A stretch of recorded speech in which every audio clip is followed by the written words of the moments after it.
Всем привет! Как и обещал в предыдущем видео на мышиную тематику, расскажу о своем переходе на F-Tip со стеклопадом. Разумеется, в первую очередь расскажу о мышке Whale-Mouse Beast Meow, которой я пользуюсь уже на протяжении почти месяца.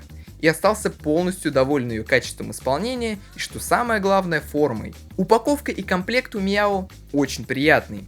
Две пары полных грипсов с рисунками разных цветов, 3 цвета микро-нано грипсов в углубление в виде кошачьих лапок, клеить которые, кстати, очень тяжело, но мне очень нравится результат, так как на протяжении больше чем месяц я пользуюсь мышью именно с этими грипсами.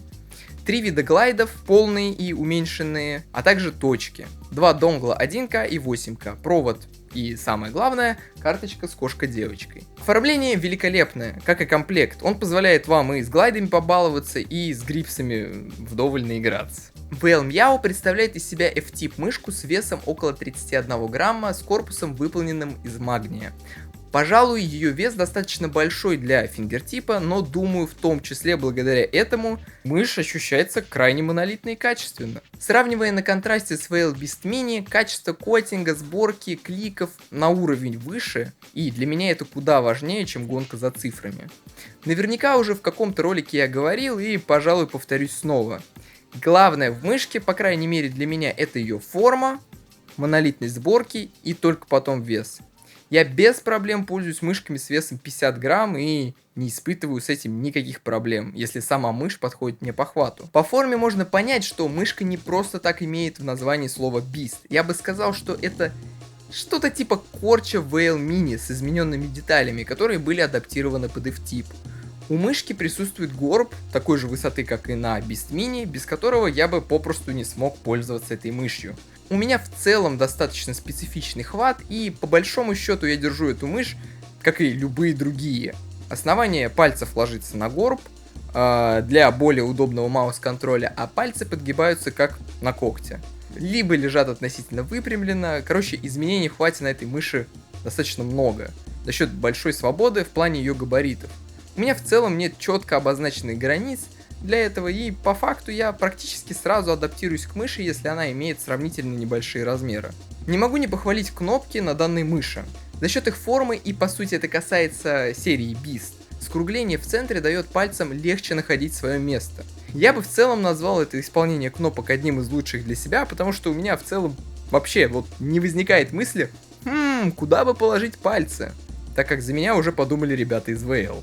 Давайте так, я не буду вас сильно душить темой форм и прочего, потому что это все-таки не моя стихия, и это вам лучше Авори расскажет потом. Снимаю с себя полномочия в этом контексте, но скажу вот что. Если вы пользовались сравнительно небольшими мышками, или мышка, которой вы пользуетесь, не заполняет вашу ладонь полностью, и там присутствует пространство для маневра, то к этой форме привыкнуть будет достаточно легко. Она дает кучу свободы, которую можно использовать для микродвижений, что является, на мой взгляд, главной фишкой небольших мышек. Да и в целом, если уж говорить про форму, можно добавить, что это довольно неагрессивный F-Tip, так как, сравнивая со всякими другими F-Tip поделками, без полного корпуса, к примеру, или последняя мышка Pulsar в F-Tip формате, они вряд ли подойдут большинству пользователей. Поэтому, если хотели попробовать, то Meow это, пожалуй, самый безопасный вариант. Поговорим про спецификации, и здесь все ожидаемо великолепно. Вес в моем экземпляре составляет 33 грамма на глайдах-точках, сенсор 3950HS, оптические амроны, колесо TTC Dustproof Silver и на боковых кнопках микропереключатели TTC. Хз, что за вид, но это в целом и не важно. Такие же были на Lamzu Maya X. Мышка по факту полный фарш. И что немаловажно, отличный подбор комплектующих в плане веса нажатия и прокрутки колеса. Моя одурь, конечно, меня привела к отборным 100-граммовым GM8.0, который долбит в пальцы, так как, мне хочется большего веса на основных кнопках и большего ощущения нажатия, так как в определенный момент я заметил, что непроизвольно даблкликаю.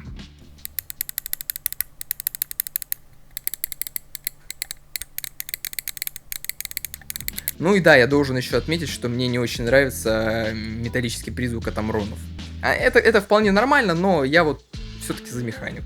Да, в этой мышке есть опция поставить механические переключатели. И это я плавно подвел к тому, кто мне отправил эту мышку.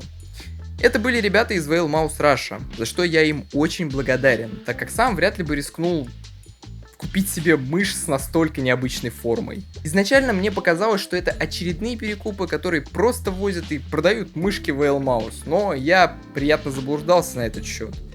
Это полностью официальный дистрибьютор, который берет на себя кучу ответственности как за рынок, так и при поставке другим продавцам. Что немаловажно, они также занимаются сервисным обслуживанием, в котором вам всегда помогут, если с мышью произошли какие-то проблемы. И абсолютно неважно, купили эту мышку вы у них или нет. Они не бросят вас, если с мышкой возникнут хоть какие-то проблемы. Ну и в целом я примерно понимаю, что они из себя представляют, поэтому уверен в них на все 100, и это реально круто. Я подобный подход правда уважаю. Вот, к примеру, что мне делать с Whale Mini, у которой бы отвалились микрики, с учетом того, что ее плата вплавлена в пластиковое дно? Ну, наверное, только колхозник и больше ничего. Окей, это было лирическое отступление, так как я посчитал своим долгом об этом рассказать. Вдруг у кого-то из смотрящего это видео что-то случилось с мышью этого производителя. Похвалить у этой мыши я бы хотел ее колесо. Оно здесь просто идеальное. А для меня, как для человека, который играет в Apex, это очень важно. Оно достаточно легкое, что хорошо в данных габаритах. И должен сказать, что это первая мышь, в которую мне банально не захотелось впаивать Alps. Хотя большинство мышек я таким образом и, перепаивал. Убивал, хотел сказать, да. Ну, что бы еще сказать. Мышка буквально мяукала. На задней части располагается морда кота в виде сот, а по бокам присутствуют следы от кошачьих лап. И на плоском недырявом дне расположена лапа. Цвет у меня черный, который мне, если честно, нравится больше всех остальных, так как мышка и без того выглядит довольно броско и приковывает внимание. Мне в этом плане не хотелось переборщить, да и к тому же боковые кнопки цвета фуксии и колесо выглядят просто восхитительно. Я думаю, я ввел вас в определенный контекст о том, что это за мышь, и теперь стоит затронуть то, о чем я заикнулся в прошлом ролике. И могу сказать, что поставленная задача была выполнена. Я полностью привык к стеклу, с F-типом и пользуюсь таким комплектом уже больше месяца. Начать стоит с хвата, о котором я заикнулся. Я, наверное, не совсем честно использую так называемый F-тип, так как мой хват все-таки не пальцевый. Это скорее можно назвать комбинированным хватом между когтем и пальцевым. Потому что ладонь у меня достаточно свободная, я все равно опираюсь на мышь. Разумеется, я столкнулся с рядом проблем при использовании данной мыши. В определенные моменты я начинаю вести не всем предплечьем, как положено, а запястьем, что значительно ухудшает мой АИМ. Возникает шейкинг и прочее. Я начал разбираться, в чем проблема, и оказалось, что не в том, как я держу мышь, а в том, что мне нужно было сидеть выше. При изменении посадки шейкинг снизился, и я смог заметно стабильнее вести за таргетом, не испытывая при этом никаких неудобств. Со статикой у меня, кстати, не возникает проблем, как и со свитчингом. Все-таки я предпочитаю быстрые поверхности уже на протяжении года. Я действительно очень люблю быстрые ковры, и это для меня, я бы сказал, важный критерий при выборе поверхности для игры. В один из дней мне приехал Гиперион от Пульсаров, который я очень хотел, но только по той причине, что он близок по цветам к моему любимому сету кейкапов GMK Grand Prix.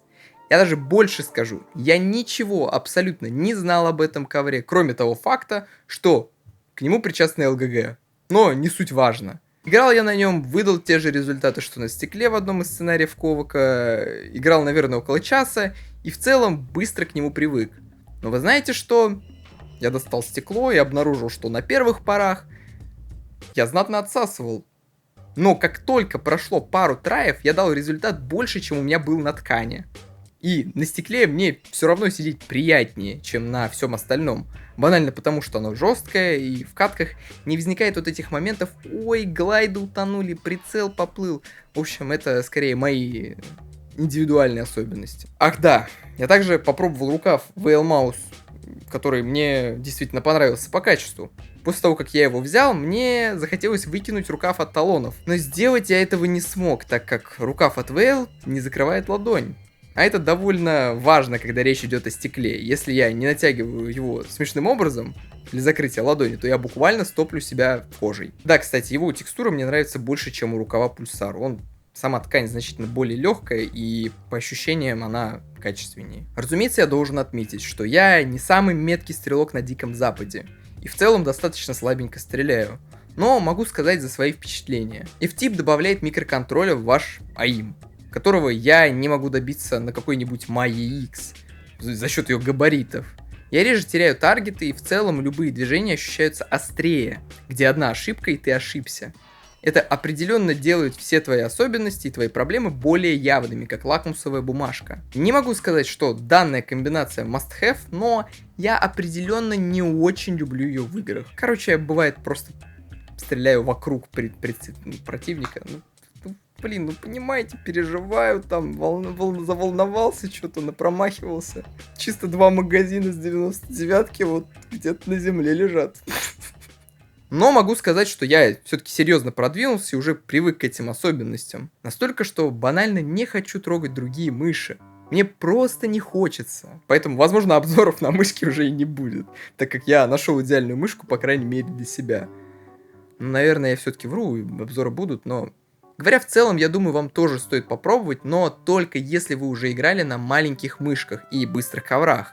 На первых порах, думаю, вам, как и мне, покажется, что это неудобно, и куча других недовольств будет посещать вашу голову. Но, по сути, при пересадке с ткани Maya X на стекло и мяу, я побил практически все прошлые нищие скоры, и это мне много о чем говорит. Выбор, который я сделал, по итогу меня нисколько не разочаровал, а помог стать банально лучше и улучшил мои показатели. Я продолжу пользоваться тканями в том числе, так как это мне тоже нравится, но чуть иначе. Вероятнее всего, мой сетап вообще будет выглядеть как тренировки на стекле, игра на ткани. Что ткань все-таки прощает некоторые ошибки, а стекло ошибок не прощает. Но по факту я получил свободу, которую мне хотелось получить. И рекомендую вам попробовать тоже, если вы, конечно, играете достаточно серьезно. Если вы сели просто почилить в своей любимой компьютерной дурилке после работы, то, наверное, я не могу вам это рекомендовать. Да и в целом играйте на чем вам нравится. Главное, чтобы вам было комфортно и удобно. Спасибо вам всем за просмотр. Подписывайтесь на мой телеграм, где я делюсь новостями и не только. В общем, всего вам хорошего.